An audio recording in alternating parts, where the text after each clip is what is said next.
It is Johnny Boy. I'm at Fight Hype. I'm here with Brian Norman Sr. What's going on, man? How you feeling? Hey, what's going on, Johnny boy?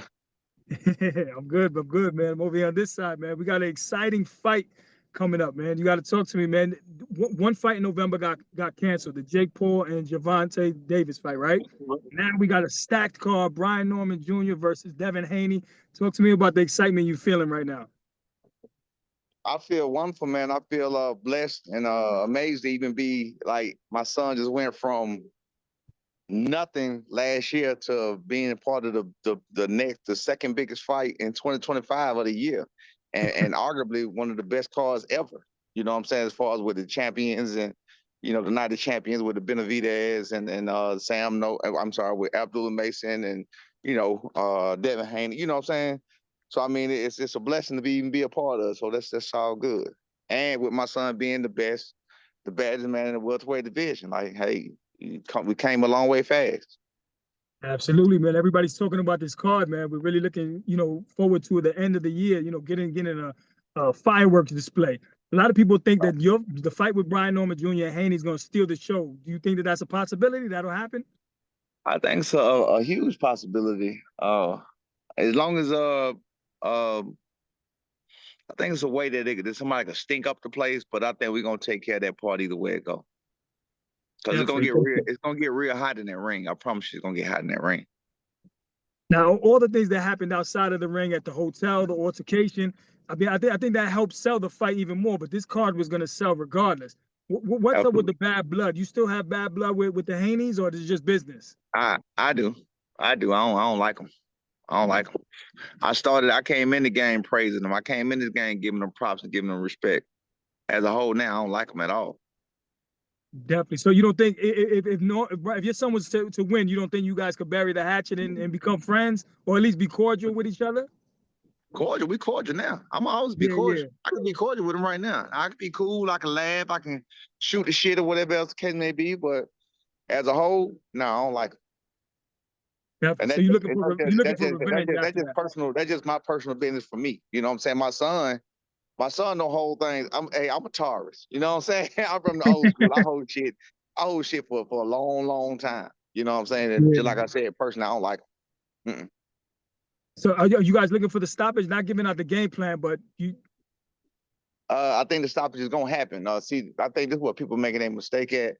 And no matter who talks, no matter who says it, doesn't matter what makes sense, doesn't matter what don't make sense.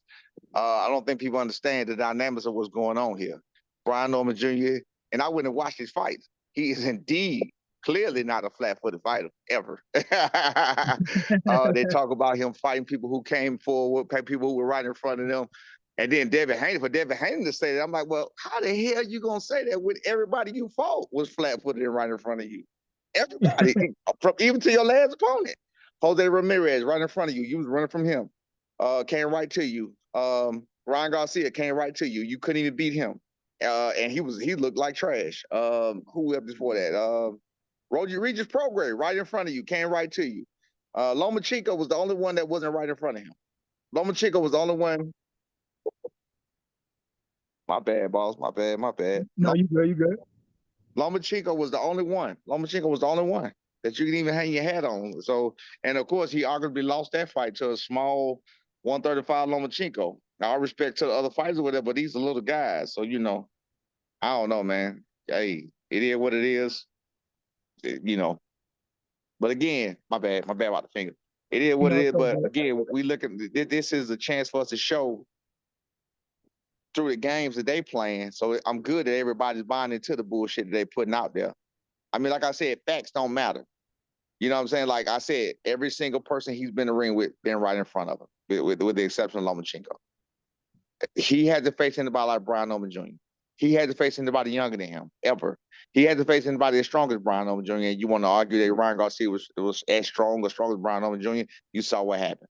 Oscarina not, you saw what happened. And he couldn't box. You say levels, when he went life and death with Ryan Garcia, again, who couldn't box? He should have won that fight. This is perfect for us, man. It's perfect for us. And then what do you think about the skill set of Devin Haney? What do you think about him as a fighter? Is he the toughest test for your son? I don't think he's the toughest test for my son. No, I don't think he's the toughest test for my son. I think he came at the perfect time.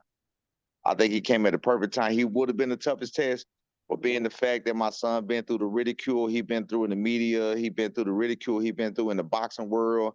He been, you know, what I'm saying he been, you know, he been dealt some rough cards, you know, some unfair cards, some would say, because other people who do less get more praise. You know what I'm saying? So you know what I mean. No matter how you look at it, but it's good that he went through all that. He overcame all of that, and now he just don't care. He don't care about what nothing. Nobody got to say. He's not nervous about anything. People talking about the limelight too big. He don't care. Well, I keep telling people, what's the difference in beating up somebody? I think Pachanga Ringer says it holds 16,000 people. I had to look that up. It was full. I don't know how many people was there that night, but it definitely was full. I didn't see no empty seats. So Pachanga Ringer says it holds 16,000 people. So if you go to 16,000 people, what's the difference in performing in enemy territory in front of 16,000 people as opposed to in another country where neither one of y'all have fans in front of however many thousand people? What's the people don't think, man, but you know, it's all good. So he's ready to rise to the stage and get the victory over Haney. If he wins this fight, is he conquering 147? Is it going to be easier, or you know, there's a lot of other opponents there at 147? There are a lot of other opponents. I mean, you know, I think he's gonna become the boogeyman. Period. In general, you got to look at how quick Bachram was able to become the boogeyman by being a Tim Tszyu, which is not like the best fighter in the world. That's not shit on Tim Tszyu. So he's gonna do the Tim Tszyu. That's what you're saying. He's gonna do like what Bachram did to Tim Tszyu. What Bachram did. No, I'm just giving you that comparison to say. Okay, I'm not giving you that comparison to say how he got named the boogeyman. He's literally and generally the boogeyman, and nobody argues that. Not even the 154-pound division is arguing that he's the boogeyman. Nobody's saying he ain't the boogeyman. I want to fight him. You know what I'm saying? Nobody's saying that. So that tells you everything you need to know right there. Yeah. You get what I'm saying? So that tells you everything you need to know. Brian Norman Jr. One thing Devin Haney said, which was true, nobody was calling out Brian Norman Jr. name. Nobody was saying they wanted to fight him because, like, why would you want to take that high risk with the low reward? Devin Haney has a high reward for him because this is a chance for him to become a third division champion, you know, by the age of 27 or something like that. Third continent, whatever. All those things that they're saying, this is opportunity for them to get this. So it's huge for Devin Haney too. So he had a lot to gain with this fight in general. But you know what I'm saying? He had to go through the baddest man, which is Brian Norman Jr., because if he'd have picked anybody else, they would have been saying he was cherry picking or whatever else. Because we were calling his name, saying you put our name on the list. What's up? We want that. We with it. That's why the fight was made within 7 days of my son's last fight. And here we are. That's it, man. It's showtime. So there's another big fight brewing in the same division, Pacquiao versus Floyd Mayweather. If out of those two guys, what are your thoughts on that fight? And if Brian's successful, he can face the winner. What do you think about that? I don't know. That's not guaranteed, right? No, not guaranteed. Nothing's guaranteed in life. Not even tomorrow. But they're in talks. They're in talks. I don't think that's just talk right now. Okay. We have to see how they go because we don't know if there's going to be an exhibition bout. We don't know what that's going to be because I can't see how Floyd and Manny, I mean, of course, because of who they are, they're going to try to throw a belt in there, throw some kind of something in there for them, whatever they can do to make it bigger.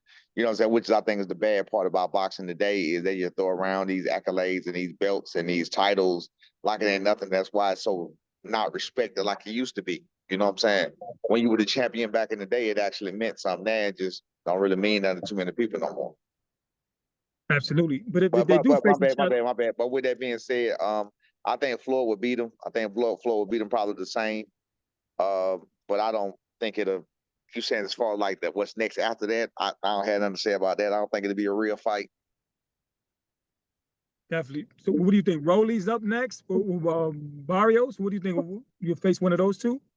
Next for us? Oh no, we don't do that. Nah, we don't do that. We're not focus on the task at hand. I see Devin Haney out here talking about Boots. He talking about Ryan Garcia too. He talking about I don't know who he talking about. He talking about all these people. We don't do that. Nah, we gonna take care of Devin Haney. What I learned in a very short amount of time of doing this or being on this level that we at right now is that you never know what the next fight is gonna bring. You know what I'm saying? Like, we didn't know Devin Haney was coming right out, even though I asked for it. I was asking on June 18th on the boxing board. I was asking, and hey, calling Bill, hey, yo, can we get this? Can we get that? I didn't know that it was gonna come to fruition. And then when it came to fruition, you had a whole bunch of people forgetting that I was just calling his name 2 weeks ago. Like it was crazy. they forgot. They seem to forgot. He was running around New York calling out Richards and Hitchens in a name that wasn't even on his list. And I'm on the boxing board saying, yo, witness, the host texting me, telling me to press him. And then even the host came back talking about you ain't the manager. Like, what are you talking about, man? It's crazy Wow. out here in the streets, man. It's Yeah, crazy out here. definitely. It's crazy out here on these streets how it's going, man. But look, it is what it is. You can't stop what God got for you. Well, we got the fight. We didn't expect the fight after that, the last fight, but as you've seen, it was done within 7 days. So with that being said, you never know what tomorrow is gonna bring, what the next fight gonna bring. Hell, Jake Paul might call. We're going to talk about that too, to Jake Paul. But I want to ask you, is he comfortable at 147? Does he want to be undisputed at 147 or he wants to move What to 154? Is he what's good? crazy? What's crazy? And I know people don't like to tell their weight or whatever else, but it don't matter. Telling you I wait, telling you I not wait, it don't matter because my son a bad mama jammer. He gonna beat whoever up anyway. So it don't matter what you got to do. It don't matter what you know. You can come to this. You can come to the gym and train with us. It don't matter. You still gonna get beat up. So with that being said, Brian Norman Jr. today woke up at 157. Woke up at 157. He has not even tried to cut weight. It just happens. You know what I'm saying? It happens with the hard. He breaking records in his run times. He breaking records in his sprint. He's still hitting harder, stopping people. You know, at the end of camp, which was good. You know what I'm saying? So I mean, look, we can't ask for no better place to be right now. The only better place we could ask to be is for the fight to be next week. That's the only bet. I'm serious. That's the only place. That's the only better place. But my son, we don't have weight cut problems. He cut weight 2-3 days before the fight. You know, so Okay. we start the third day out, maybe wake up. I try to get him to wake up, 54, 53, something like that. Then we Okay. go and eat, do what we do during that day. Then the next day, wake up, you know what I'm saying? Then do it that way. And that night. And so, I mean, I'm talking nothing. It's nothing. We don't have weight cuts. We're not in the Haney, what the Haneys do where they got to lose 20, 30, 50. We don't do all that. We don't have those problems. We don't have those problems. We're not walking around at 180 coming down to 147. We don't do that. We're not walking around at 170, 180, 175, walk coming down to 147. We don't do that. It's called discipline. So we believe in being disciplined, and when you discipline, it makes life a lot easier for you. Definitely. But is that a goal to become undisputed at 147 or? Absolutely. That Okay. is the goal. The goal is undisputed. I'm sorry for going so long around that question. No, The it's goal all is good. undisputed. The goal has already been undisputed before the other guy left that had the IBF title. We was trying to go with him and get his or whatever else. A lot of people didn't hear me when I told y'all. I said a long time ago he was gonna run. I'm not saying no names. I said you can go back and search my interviews. I said he's going to run. I said he's going to run. How would I know that? How did I make that come true? You know what I'm saying? But again, that's what we're looking to do. So some people come out, they don't want to, they want to make excuses for why they can't do something, why they this and why they that. Well, don't say it in the first place. You know what I'm saying? If you can't do it, don't say it in the first place. We have every intention to become undisputed. It's going to be the start of Brian Norman Jr. legacy, and we're going to keep it going from there and take over one division at a time. So when we go to 154, we'll stay at 154, and we'll do our best to take over that division too. Absolutely, man. Well, we look forward to it, man. I can't wait for November 22nd. It can't come fast enough. But before we get you out of here, Coach, I want to talk to you about the Jake Paul and Tank Davis fight that was canceled. I want to know, is that a good thing considering that you're fighting a real fight? Devin Haney and Brian Norman, that's a real fight. You know, where you going to show the fans that what the sport is about? Two elite fighters fighting in their prime, putting it all on the line. Do I think it's a good thing that it was canceled? Yeah. I'm not gonna say it was a good thing that it was canceled because I'm a boxing fan. I know that all of us had a problem with Jake Paul when he first came in because he was making a spectacle out of the sport as far as what he was doing and who he was fighting and how he was moving and bringing up old Mike Tyson and stuff like that. So yeah, we all had issues with that. Then after a while, you got to look at it's all where there's good, there's bad. No matter what kind of bad there is, there's always some good for somebody. So with those being said, you got like what happened with Amanda Serrano and Katie Taylor. You know what I'm saying? With them breaking records and doing how they did with that female fight on Netflix. And then they was able to come back and do it again and make another multi-million-dollar play with that. And you got to think about all the people who was on those undercards that he was doing. Those are all opportunities for real boxers. Those are opportunities for real fighters. So with that being said, now I don't think any of those that Jake Paul put on, now I ain't got no beef with him no more. I'll fight him. So yeah, Jake Paul called me. I'll fight you. You know what I'm saying? But now I don't have no beef with none of them. I don't have no beef with none of them calls. I don't have no beef with none of the fights, none of the KSIs, play fights, because when they putting the real boxers on the undercards, it's giving these guys the opportunity and it's putting light on boxing and it's putting people's minds on something that it probably wouldn't have been on. You know what I'm saying? And that's boxing. So I'm cool with it.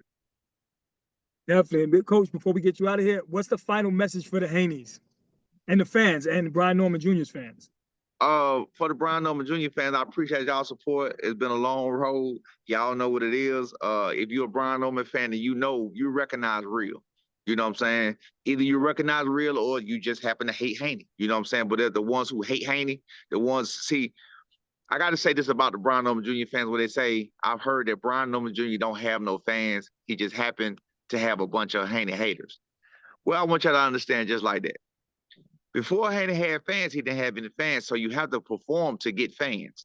So he had arguably the knockout of the year twice with Giovanni Santillon and with Jen Sasaki that was aired all over the world. It was everywhere. That's how you gain fans.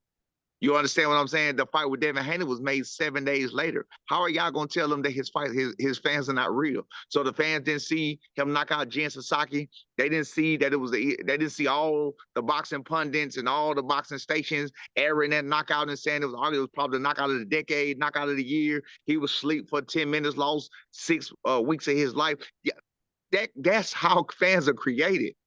But you have the Haney slab riders is what I'm gonna call them. The Haney slab riders that don't like that. They don't want Brian Norman Jr. to have any fans. You feel what I'm saying? Devin Haney, when he knocked out Moran, a person he was supposed to knock out, right? When he knocked out Moran, a person he was supposed to knock out. He was supposed to knock out a few other people that he didn't knock out. So you got Devin Haney saying, you got Devin Haney giving this message of he did what he was supposed to do in front of them guys. Well, guess who didn't do what they were supposed to do? You, Devin Haney. You didn't do what you're supposed to do with Ramirez. You didn't do what you were supposed to do against Regis Program when you had him hurt. You didn't do what you were supposed to do against like these are little guys. You didn't do what you're supposed to do against Ryan Garcia. You feel what I'm saying? He didn't. I mean, he hasn't had a knockout since he was 20 years old. You feel me? Like what are we talking about here? And I'm not saying power means everything and nothing else. What I'm just saying though, he's not an exciting fighter. People are excited for the name because you attach your name to Floyd Mayweather because he's trying to be Floyd Mayweather. Everything you hear, man, levels. Who said levels, Johnny? You tell me. Who started the level shit? Who started that? I'm not. Can you tell me who started? Floyd started the levels. That's who started that.